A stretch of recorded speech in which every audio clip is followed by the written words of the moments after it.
Otep, Otep, recevez mes salutations, mes frères, mes sœurs, partout où vous êtes. Recevez mes salutations, c'est votre frère et je suis là pour m'entretenir encore une fois avec vous pendant quelques minutes. Je suis là pour aller en profondeur, comme d'habitude, aller en profondeur de l'écriture. Voilà l'intitulé d'aujourd'hui que j'ai déjà commencé il y a 2 semaines et nous sommes sur la troisième partie. Voilà, l'intitulé est la relecture macroscopique des chapitres 1 et 2 de la Genèse biblique. Voilà ce récit emblématique, ce récit de Dieu, émanant de Dieu, qui est écrit dans la Bible. Nous allons partir en profondeur comme d'habitude pour aller chercher l'âme de ces paroles. Voilà, votre frère est là. Si vous êtes là pour la première fois, partagez, abonnez, cliquez sur la cloche. Oui, c'est très important. Voilà, nous sommes là. Comme d'habitude, nous avons des versets bibliques qui soutiennent le message. J'ai 4 versets bibliques aujourd'hui. Ils sont tous tirés de la Genèse parce que nous sommes dans la Genèse. Voilà. Le premier verset est déjà lu. C'est Genèse 1, verset 26 à 28. Je vais lire seulement 26 à 27. Puis Dieu dit, faisons l'homme à notre image, selon notre ressemblance, et qu'il domine sur les poissons de la mer, sur les oiseaux du ciel, sur le bétail, sur toute la terre et sur tous les reptiles qui rampent sur la terre. Dieu créa l'homme à son image. Il le créa à l'image de Dieu. Il créa l'homme et la femme. Retenez bien, il créa l'homme et la femme. Le deuxième verset est tiré de Genèse 2, verset 7 et verset 18. L'Éternel Dieu forma l'homme de la poussière de la terre. Il souffla dans ses narines un souffle de vie et l'homme devient un être vivant. L'Éternel dit, verset 18, l'Éternel Dieu dit, il n'est pas bon que l'homme soit seul. Je lui ferai une aide semblable. Le troisième verset est tiré toujours de la Genèse 2, verset 21 à 22. Alors l'Éternel fit tomber un profond sommeil sur l'homme qui s'endormit. Il prit une de ses côtes et le referma la chair à sa place. L'Éternel Dieu forma une femme de la côte qu'il avait prise de l'homme et il l'amena vers l'homme. Le quatrième verset est tiré, voilà, le dernier et quatrième est tiré toujours de Genèse 2, versets 4 à 5. Voici les origines des cieux et de la terre quand il fut créé, lorsque l'Éternel Dieu fit une terre et les cieux. Aucun arbuste des champs n'était encore sur la terre et aucune herbe des champs ne germait encore, car l'Éternel Dieu n'avait pas encore fait pleuvoir sur la terre et il n'y avait point d'homme pour cultiver le sol. Ce verset est très fondamental. Retenez bien. Donc voilà les 4 versets qui vont nous servir de route. Il y en aura beaucoup, mais voilà les 4 fondamentaux que je venais de lire. Donc, comme d'habitude, je dois encore faire un petit retour sur ces passages bibliques et faire un petit commentaire. Le premier verset est tiré de Genèse 1, verset 26 à 28. Donc, j'ai lu seulement 26 et 27. Puis, Dieu dit, faisons l'homme à notre image, selon notre ressemblance, et qui domine sur les poissons de la mer, sur les oiseaux du ciel, sur le bétail, sur toute la terre, et sur tous les reptiles qui rampent sur la terre. Donc Dieu dit, faisons l'homme à notre image. Nous avons remarqué que dans ce verset, Dieu qui était le seul, suprême, on entend dans sa voix. Hein, oui, parce que c'est déjà un report de parole de Dieu. On ne sait pas qui a permis de reporter cette parole, mais comme c'est écrit, nous disons, nous répétons comme perroquet la même chose. Donc, Dieu dit, faisons l'homme à notre image. Donc, nous remarquons que Dieu n'est pas unique ici. Il ne travaille pas seul. Il est avec une équipe. C'est pourquoi il dit, faisons l'homme à notre image. Dieu créa l'homme à son image. Il le créa à l'image de Dieu. Il créa l'homme et la femme. Donc, nous voyons ici, Dieu créa l'homme à l'image de Dieu. Vous voyez? Et à l'image de Dieu, il créa l'homme et la femme. Donc, dans ce verset, nous voyons que Dieu créa l'homme à son image, à sa ressemblance. Et il créa l'homme et la femme. Donc, au même moment, Dieu créa l'homme et la femme. Donc, nous allons voir dans les versets après si c'est vraiment la même répétition ou bien la même explication qui viendra par la suite. On verra. Donc, le deuxième verset est tiré de Genèse 2, verset 7 et verset 18. Voilà, l'Éternel Dieu forma l'homme de la poussière de la terre. Il souffla dans ses narines un souffle de vie et l'homme devient un être vivant. L'Éternel Dieu dit, il n'est pas bon que l'homme soit seul. Je lui ferai une aide semblable à lui. Donc, nous voyons dans ce verset, comparativement à l'autre, que Dieu créa l'homme et la femme. Dans ce verset, nous lisons que Dieu a créé l'homme, pas comme avant, faisons l'homme à notre image et à notre ressemblance. Mais cette fois-ci, Dieu créa l'homme avec le souffle, le souffle, son souffle, et il le créa avec la poussière de la terre. Et quand il créa l'homme, c'est-à-dire un seul homme, il dit, il n'est pas bon que l'homme soit seul. Donc, ici, Dieu créa l'homme et il le voit qu'il n'est pas bon qu'il soit seul. Donc, il doit créer un autre à sa ressemblance, une femme.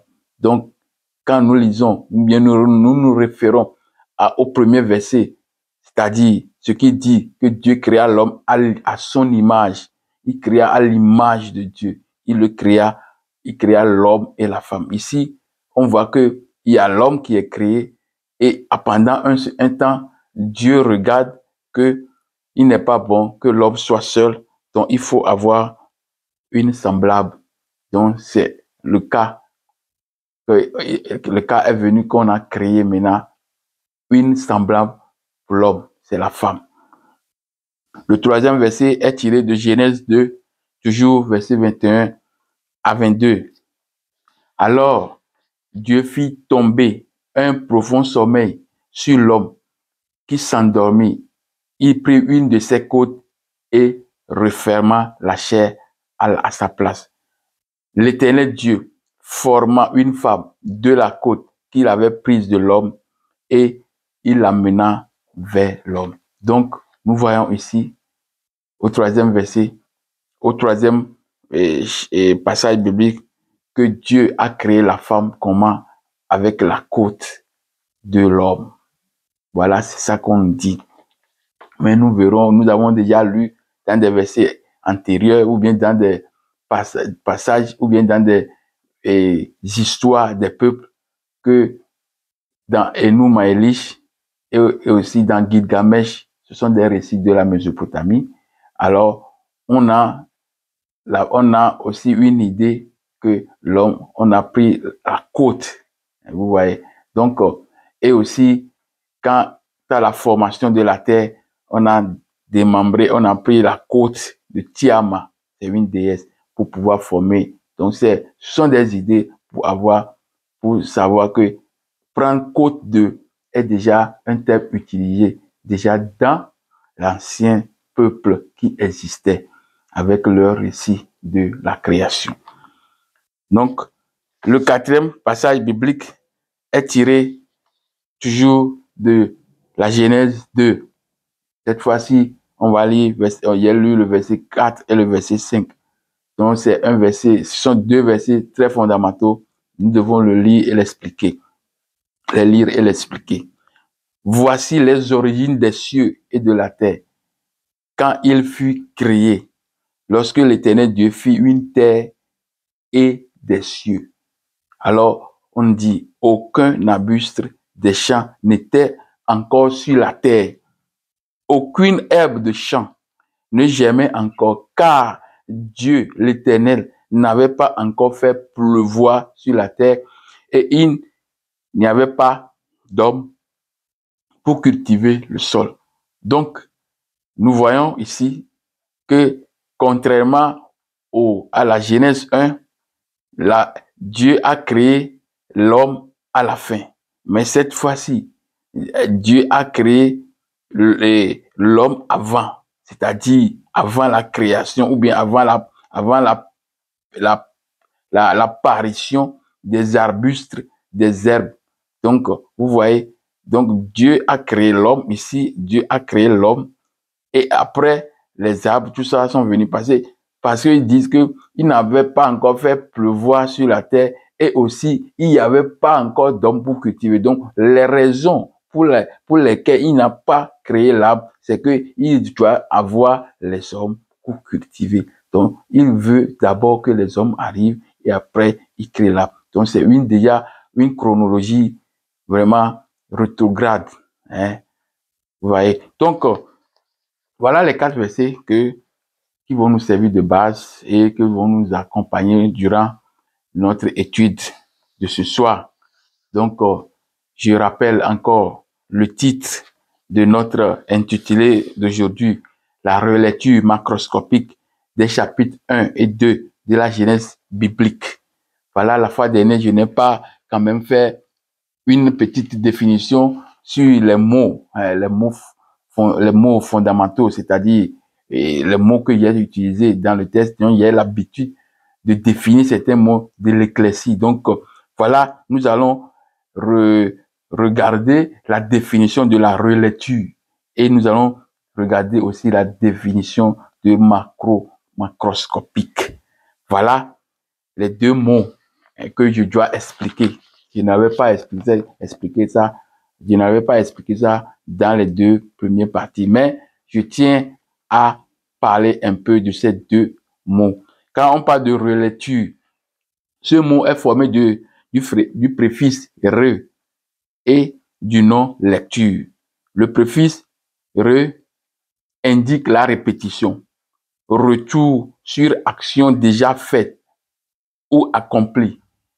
Et lectura, ce mot latin médiéval, lectura qui signifie lecture. Donc, translittéralement, lire de nouveau. Donc, la relecture, nous allons lire de nouveau. Hein?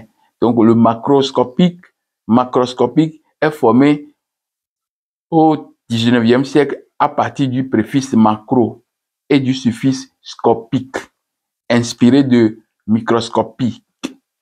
Le préfixe macro vient du grec makros, qui signifie grand, ou long, ou géant. Le suffixe scopique vient du grec scopéen, macroscopique, et scopéen, qui signifie examiner. En conséquence, macroscopique signifie littéralement visible à l'œil nu, macroscopique, visible à l'œil nu, qui peut être observé sans appareil grossissant. Donc, nous sommes là pour relire, pour faire une relecture macroscopique de ces versets bibliques, c'est-à-dire Genèse 1 et Genèse 2. Voilà, c'est très fondamental pour que nous soyons imprégnés dans la définition. Nous ayons une vue sur ces mots, car ce sont des mots utilisés ou bien le mot employé dans le terme.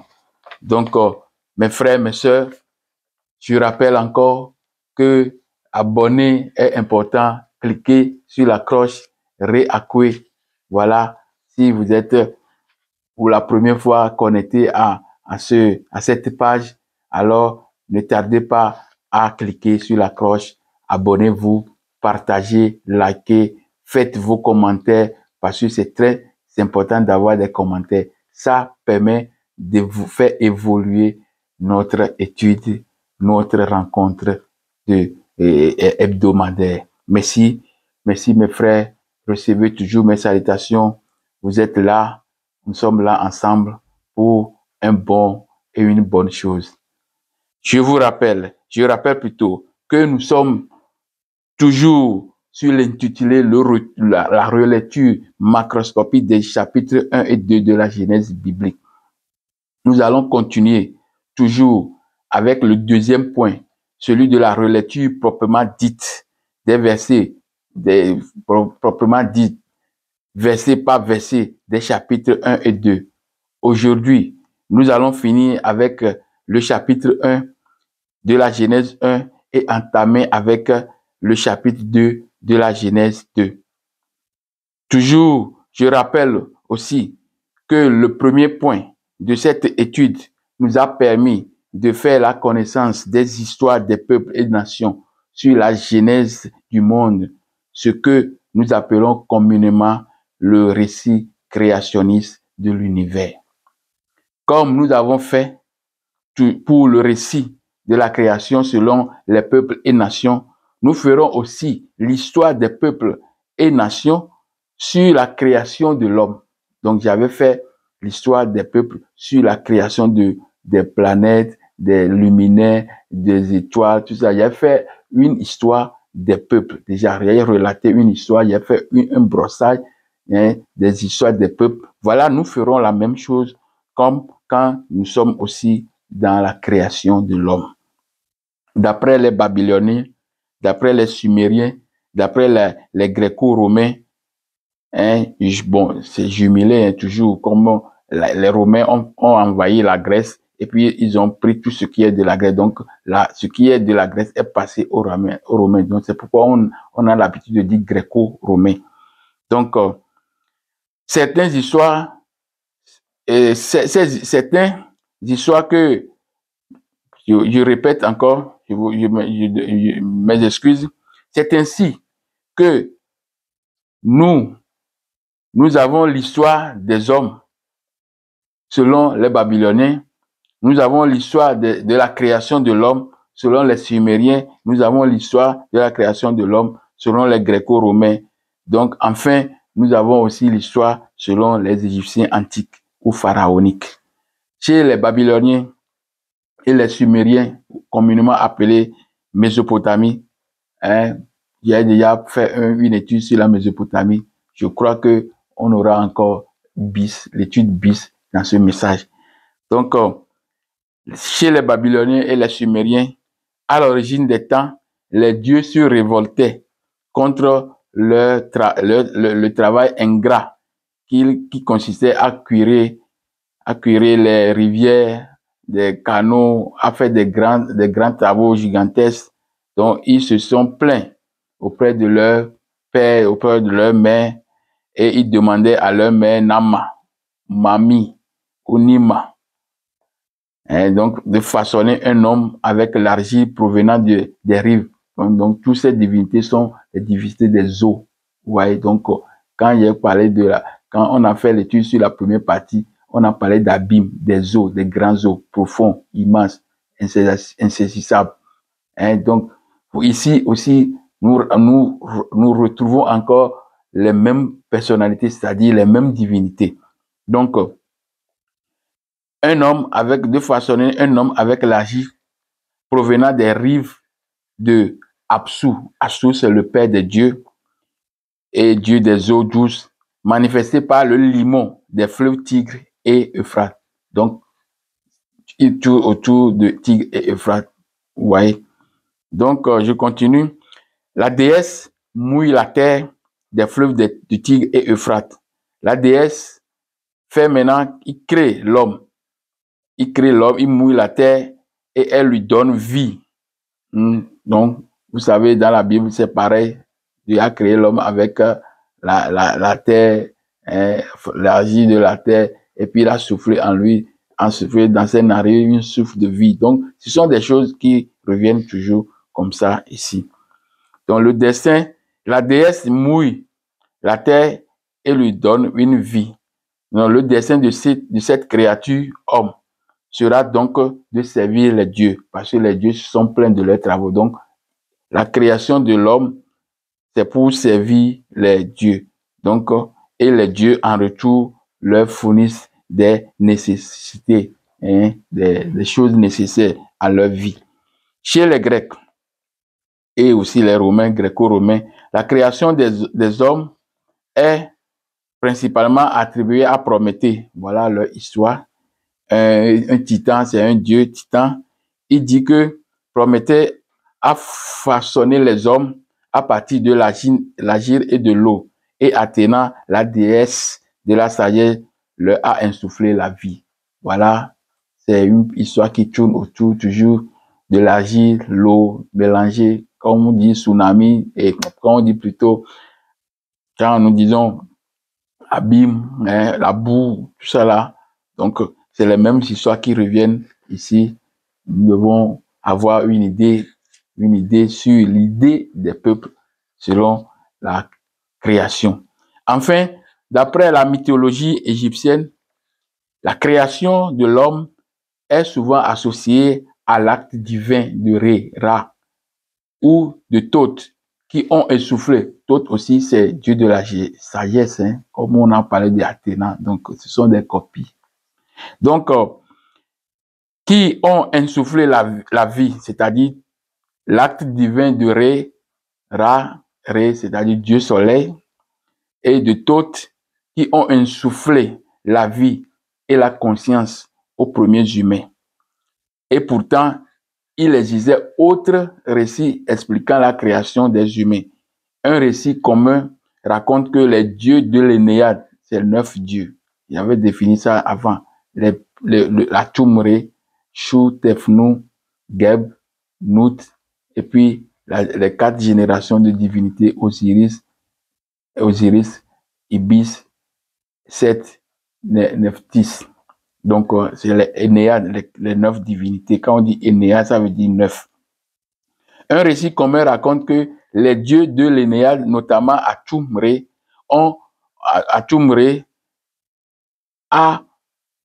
je dis que les dieux de l'Énéade, oui, Atumré, ont pleuré de tristesse de ne plus être auprès de leurs enfants. Et leurs larmes ont tombé et ont donné naissance aux hommes. Et un autre récit aussi met en scène le dieu Knou, représenté comme un bélier, aurait façonné les hommes sur un tour de potier, ou on l'appelle aussi Ptah, qui aurait aussi créé l'humanité à partir de ses propres forces. Donc Ptah est différent de Knou. Donc ce sont des divinités différentes. Donc on a des idées, c'est-à-dire chaque dieu est un dieu tutélaire. Donc, chaque nation, chaque peuple en Égypte ont une manière d'expliquer la création de l'univers d'après leur dieu tutélaire. Donc, qui aurait créé l'humanité à partir de ses propres forces. En un mot, les larmes des dieux ont créé les humains. Et c'est pourquoi il y a une connexion émotionnelle entre les dieux et les humains. Je rappelle que le dieu Khnum est associé à l'homme, à l'eau et à la fécondité. Et le dieu Ptah est un artisan. Donc, ceux qui ont artisan, vous comprenez ce que c'est que artisan. Voilà, nous venons de brosser une fois encore les différents récits créationnistes d'après les peuples et nations qui ont vécu avant les peuples hébreux, peuple soi-disant, peuple élu de Dieu Yahvé, qui n'a pas un récit original de la création, mais plutôt une collection de récits mythologiques des peuples anciens. Voilà une petite histoire des peuples selon leur manière d'expliquer la création de l'homme. Nous allons à présent plonger dans l'écriture, oui, proprement dite, c'est-à-dire là, dans la lecture proprement dite. On va lire verset par verset, Genèse, une partie de la Genèse 1 et l'autre partie de la Genèse 2. Donc, avant de commencer cette lecture minutieuse des versets 26 à 31 de la Genèse 1 et les versets 1 à 23 de la Genèse 2, j'aimerais lire deux textes tirés de deux bouquins différents des éminents égyptologues, écrivains, historiens. Il s'agit du bouquin de les secrets de l'Exode de Messoud Saba et de Roger Saba. Ce sont des frères et sœurs. Donc, et l'autre bouquin est appelé la Bible dévoilée et c'est écrit par Israël Fickenstein et Neil Asher Silberman. Voilà, je vais lire quelques récits, oui, quelques passages de ces books qu'on appelle livres de poche. Donc, le premier, je vais lire ça dans le livre Les secrets de l'Exode, l'origine égyptienne des Hébreux, à la page 191 et à la page 202. Voilà, vous me permettez, je vais lire rapidement le passage que j'ai retenu pour soutenir ce message. C'est une lumière. On cherche la lumière et partout où la lumière est là, nous devons l'attraper et l'utiliser.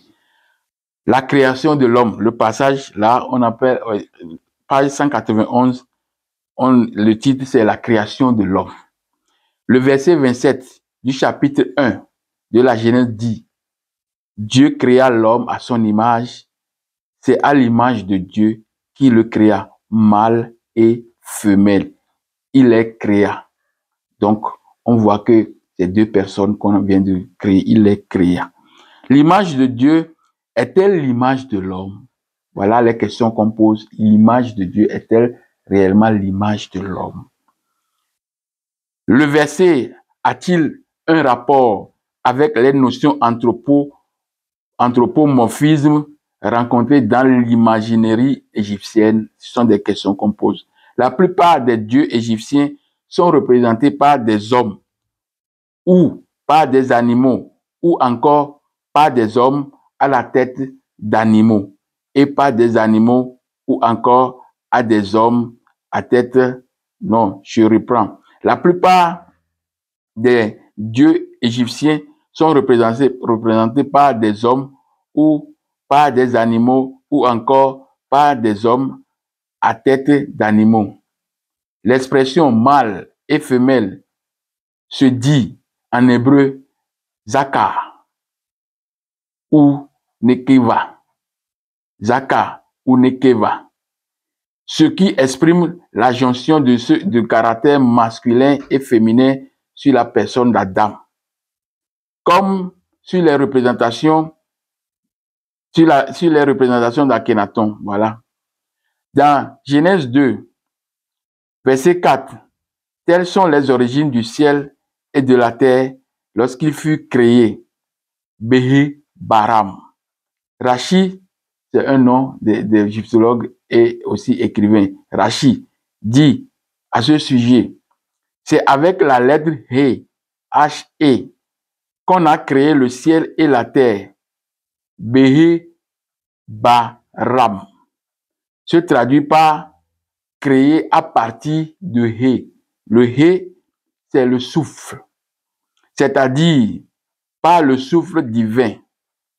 Le He hébreu est similaire au He hiéroglyphe. Le He hiéroglyphe, c'est le grand Dieu. Vous voyez? Donc, c'est le texte de la page 191. Je vais lire aussi le passage, aussi un petit texte de la page 202. Dans la Genèse 2, verset 4, une nouvelle version de la création de l'homme commence ainsi. telles sont les origines du ciel et de la terre lorsqu'il fut créé à l'époque où l'Éternel Dieu fit une terre et un ciel. Cette deuxième version contredit la première, car ici, la terre est créée avant le ciel. Pourquoi on dit que la terre est créée avant le ciel? Nous devons comprendre ça après. Ensuite viennent l'homme, les plantes, les animaux et la femme. Même si l'ordre est différent dans la création de l'homme, l'indispensable souffle de vie dans ses narines est présent. L'Éternel Dieu forma l'homme, poussière détachée du sol, insufflant dans ses narines un souffle de vie, et l'homme devint une âme vivante. Il n'est plus question de l'homme à l'image de Dieu, parce que dans la première version, l'homme était à l'image de Dieu. Mais dans la Genèse 2, il n'y a plus question de l'image de Dieu, mais de création à partir de poussière. La mort était symbolisée par le retour à la poussière. Les Égyptiens s'en recouvraient le corps pendant les cérémonies de deuil pour marquer leur affliction et en signe d'humilité. C'était aussi le rôle des pleureuses attirées pour se lamenter en suivant les convois funéraires. Donc, le texte que nous venons de lire,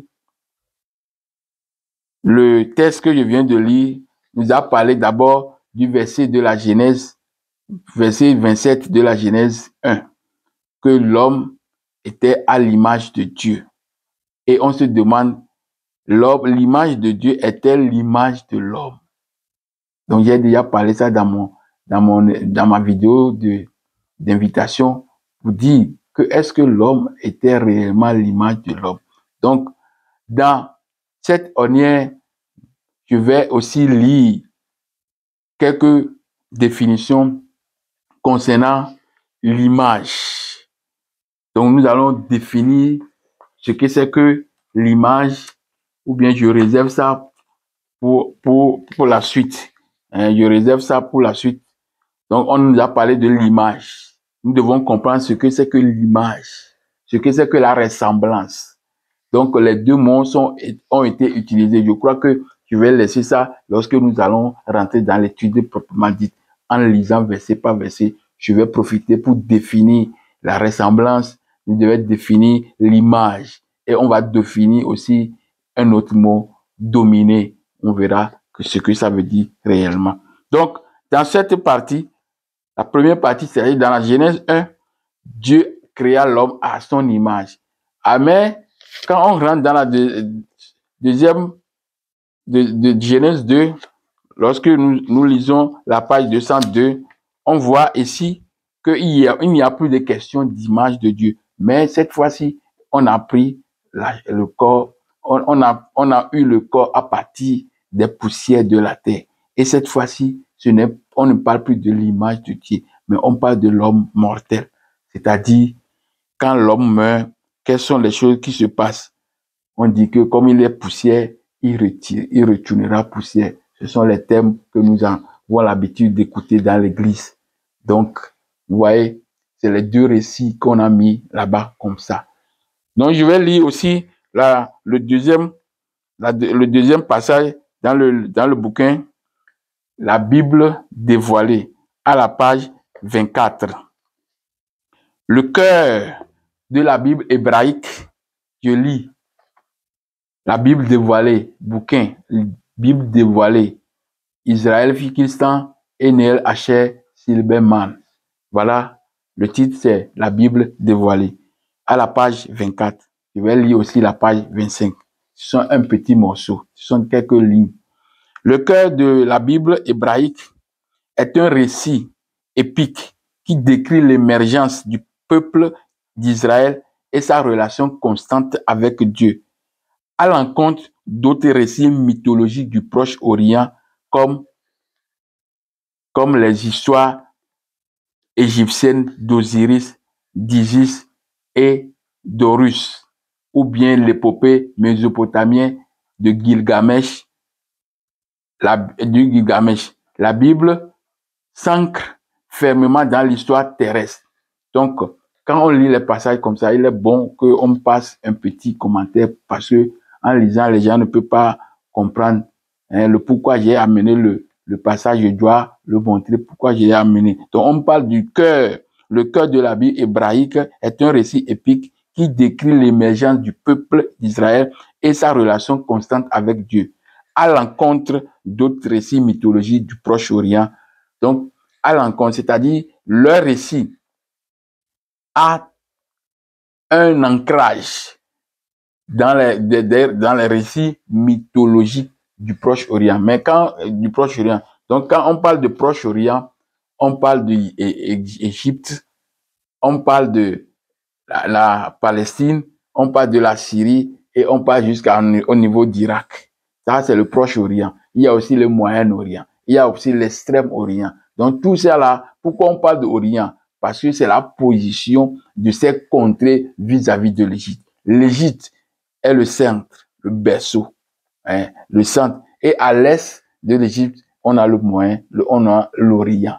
Donc, c'est à cause de l'Égypte que quand on parle d'Orient, nos regards tournent vers ce côté-là.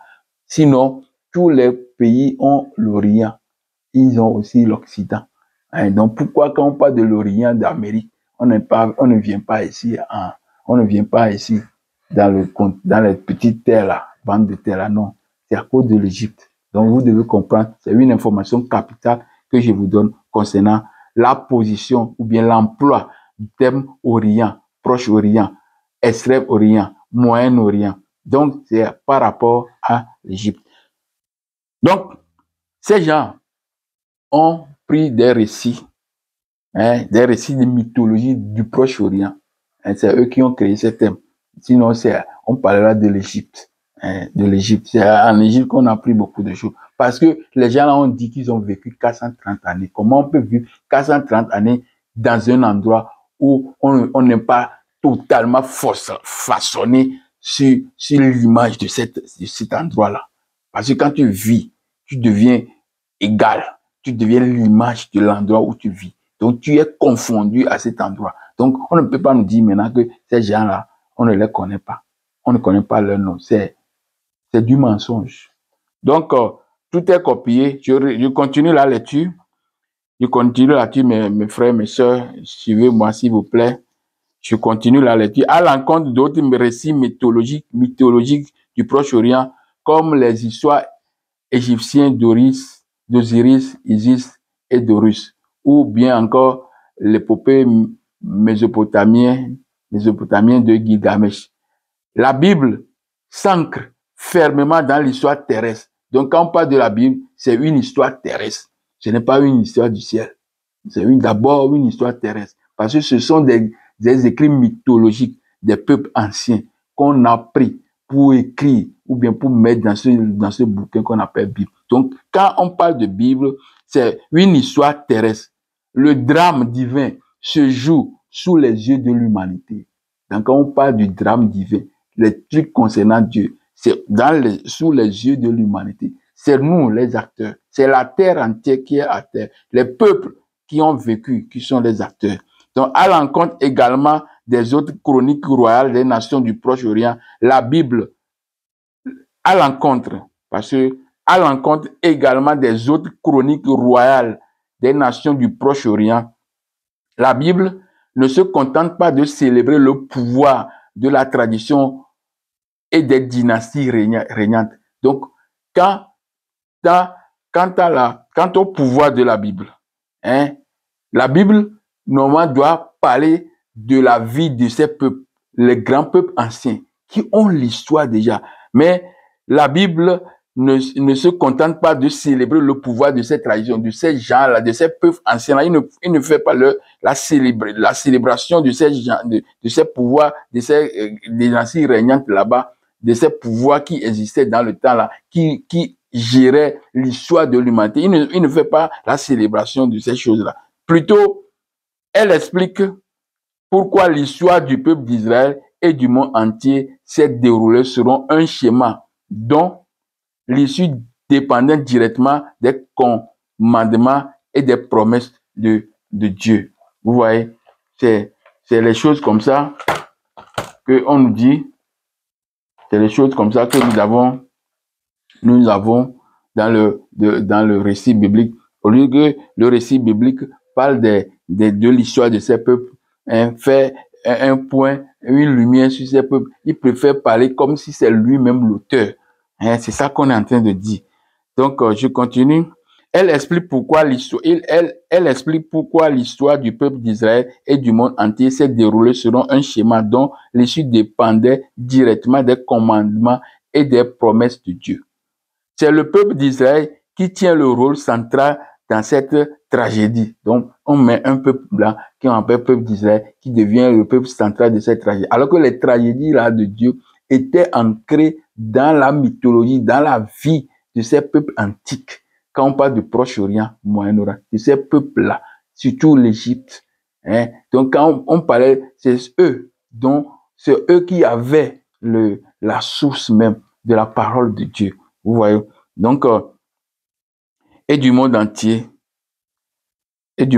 s'est déroulé selon le schéma dont l'issue dépendait directement des commandements et des promesses de Dieu. C'est le peuple d'Israël qui tient le rôle central dans cette tragédie. Son comportement et son adhésion au commandement de Dieu déterminent la direction que suit le flot de l'histoire. Il appartient au peuple d'Israël et à travers lui à tous les lecteurs de la Bible d'orienter le sort du monde. Vous voyez?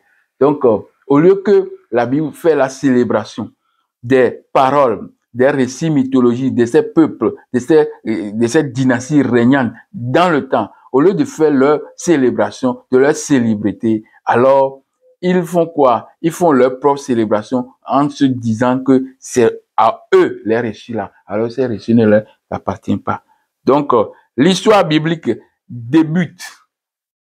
Je suis toujours sur la page 25 de livre, un livre de poche de la Bible dévoilée. Je suis toujours sur la page. Donc, il y a 2 lignes seulement à lire et puis on va passer à autre chose. L'histoire biblique débute au jardin d'Éden. Elle se poursuit avec Caïn et Abel, puis Noé et le déluge, pour se concentrer finalement sur le sort d'une seule famille, celle d'Abraham. Vous voyez? Donc, on prend l'histoire de tout un peuple, de toute une nation, de toute une dynastie, des peuples régnants. Alors, on prend ces histoires et on donne à une petite famille Abraham, pour dire que c'est d'Abraham que Moïse est venu pour nous relater l'histoire de l'humanité. Ça c'est quoi cette histoire? C'est eux qui vont nous dire l'histoire de l'humanité. Ils sont qui? Ils sont venus quand? Ils sont nouveaux. On ne peut pas laisser l'Égypte pour aller dire que un peuple que l'Égypte connaît, c'est le serviteur des pharaons. Ils ont suivi les serviteurs des pharaons à Kenaton pour aller à Canaan parce que le pharaon Nahaï a voulu qu'il passe là-bas. Et après, aujourd'hui, on nous dit que l'histoire de l'humanité, c'est à eux de le dire parce que Dieu les a choisis. Dieu a choisi quoi? Enfin, d'après la mythologie égyptienne, la création de l'homme est souvent associée à l'acte divin de Ré, Ra et de Thoth qui ont insufflé. Je crois que j'ai déjà lu cette partie. Vous m'excusez, je dois continuer avec une autre partie. Donc, après avoir pris connaissance de ces 2 passages des livres de poche, notamment le livre de Messoud et Roger Sabat, ce sont des frères, ils sont tous juifs. Et ici, Israël Fickinson aussi est un juif et l'autre est un américain, mais il est spécialisé dans l'étude archéologique et l'histoire spéciale de la Bible. Donc, c'est un américain, mais il est spécialisé dans cette histoire de la Bible. Donc, il a fait le livre. Ils ont fait le livre ensemble avec les Israéliens Fickinstein. Donc, ils ont des documents précis pour nous donner des réalités palpables, des récits originaux de l'origine du monde et des hommes. Après avoir pris connaissance de ces deux passages des livres de poche des éminents égyptologues, historiens et écrivains, nous allons à présent commencer la lecture de la Genèse 2, verset par verset, pour comprendre l'âme de ces versets bibliques.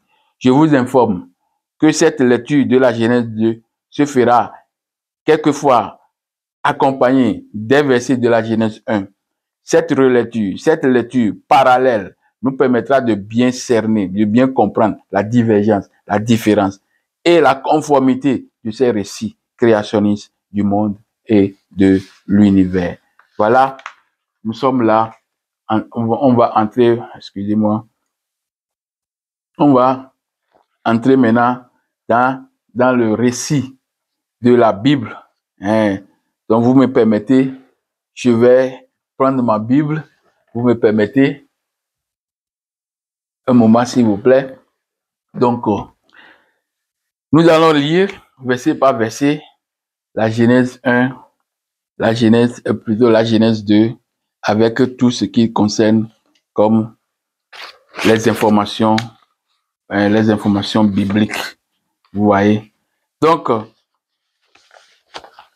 le verset 1 de la Genèse 2. Nous commençons verset 1 de la Genèse 2. Ainsi furent achevés les cieux et la terre et toute leur armée. Dieu acheva au 7e jour son œuvre qu'il avait faite et il se reposa au 7e jour de toute son œuvre qu'il avait faite. Dieu bénit le 7e jour et il sanctifia parce qu'en ce jour, il se reposa de son travail qu'il avait créé en la faisant. Donc, voilà, je viens de lire, je veux entamer cette partie. Donc, je demanderai beaucoup d'attention et parce que c'est très important. Donc, je préfère arrêter cette séance maintenant et reprendre aussitôt pour entamer l'étude ou bien la relecture proprement dite des versets 2 de la Genèse. Donc, attention.